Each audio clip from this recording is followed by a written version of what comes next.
मैं अयोध्या नरेश दशरथ पुत्र एवं प्रभु श्री राम का अनुज लक्ष्मण महापंडित महाज्ञानी रावण को गुरु रूप में सादर प्रणाम करता हूं। आयुष्मान भव लक्ष्मण।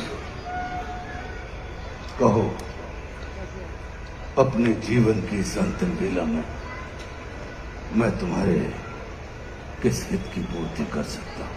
हे महामना, नीति, धर्म, राजनीति एवं समस्त वेद शास्त्रों के ज्ञाता, आप अपने ज्ञान और अनुभवों की दीक्षा से लक्ष्मण के जीवन का मार्ग प्रशस्त करने की कृपा करें। मैं देख रहा हूं लक्ष्मण कि तुम एक योग्य शिष्य की पात्रता लेकर उपस्थित हुए। अस्तु, मैं अपने जीवन के कुछ अनुभव तुमसे अवश्य साझा करूंगा। हे सुमित्रा नंदन,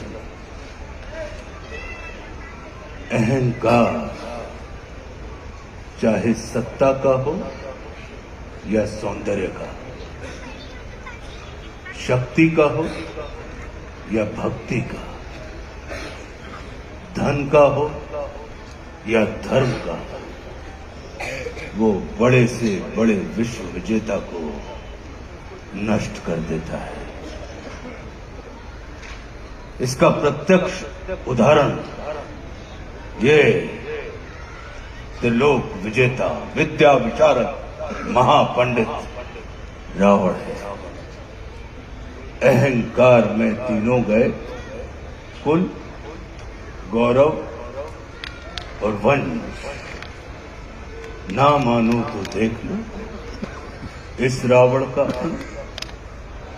लक्ष्मण, रावण को अपने ज्ञान का अहंकार था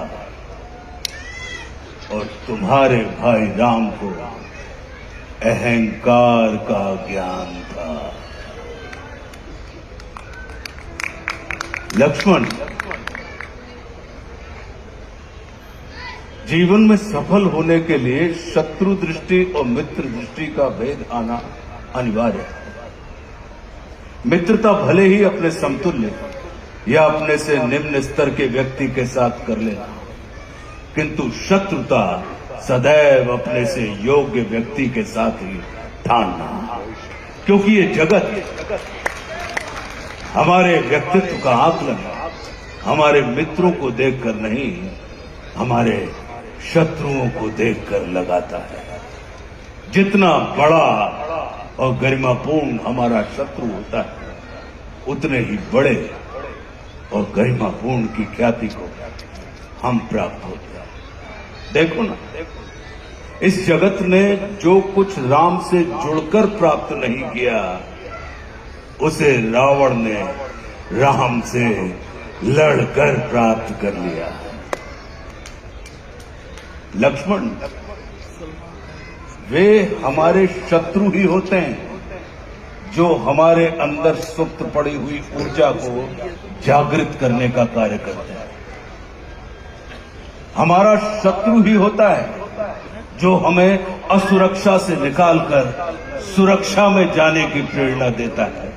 वो हमारा शत्रु ही होता है जो हमें अपने सीमित वृत्त से निकालकर अपने वृत्त को असीमित करने की प्रेरणा देता है। इसलिए शत्रु तिरस्कार का नहीं, नमस्कार का पात्र होता है। कभी अपने शत्रु को नमस्कार करके देखना, वो तुम्हारा परिष्कार कर देगा।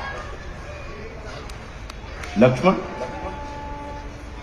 जैसे शरीर को संचालित करने वाला मस्तिष्क आकार में शरीर से बड़ा नहीं होता, गज को संचालित करने वाला अंकुश आकार में गज से बड़ा नहीं होता, वैसे ही व्यवस्था को संचालित करने वाले व्यवस्थापक को कभी भी व्यवस्था से बड़ा नहीं होना चाहिए।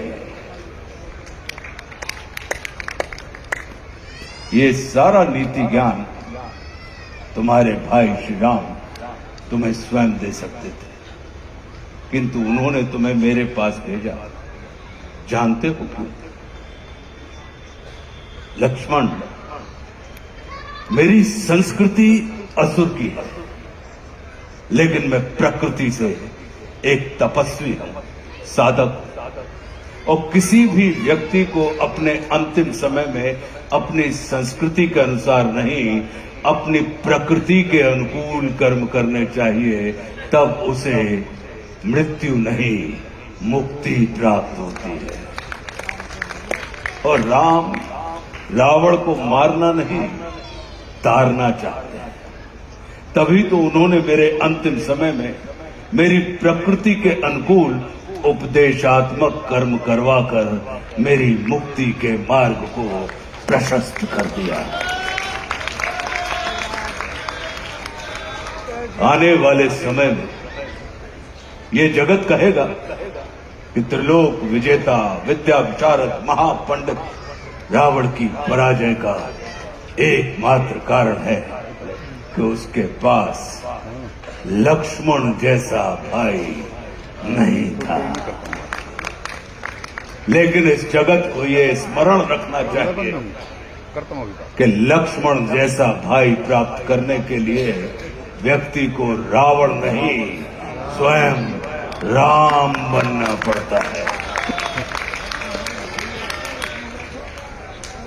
सदैव अपने भाई राम के अनुगामी रहना।